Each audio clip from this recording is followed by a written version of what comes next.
si vous cachez un juif, vous êtes fusillé, c'est condamné à mort. Vous êtes fusillé si on trouve un bout de tract chez vous. Vous êtes fusillé si vous collez une affiche. Vous êtes fusillé si on vous en déchire une. Alors il faut être honnête.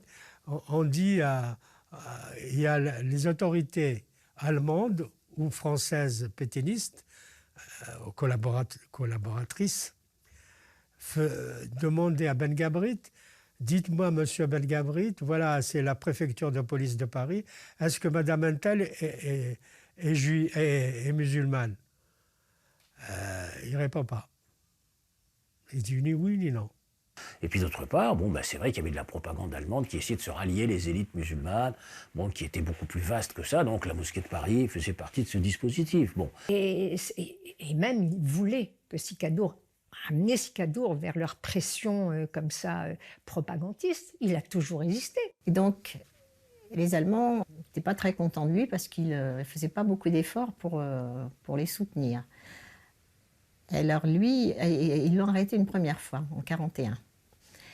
Et donc, mais ils l'ont fait sans signaler aux Français.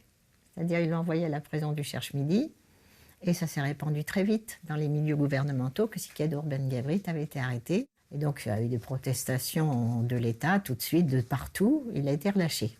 Donc, en décembre 1941, deuxième arrestation. Et alors là, il était en résidence surveillée dans la mosquée. Et c'est là que ça, certainement, qu'ils ont dû trouver qu'il était... Bon, attention, il y a aussi des gens qui étaient originaires d'Europe de l'Est, qui n'étaient pas séfarades. Mais il y avait une proximité culturelle, donc un effet d'entraînement, qui fait qu'il y a une habitude, en fait, qui s'installe entre juifs et musulmans, pour aller vite, parce que c'est l'expression utilisée de l'époque. C'est comme ça qu'on parlait, on ne disait pas les Algériens, on disait les juifs et les musulmans, voilà. Donc,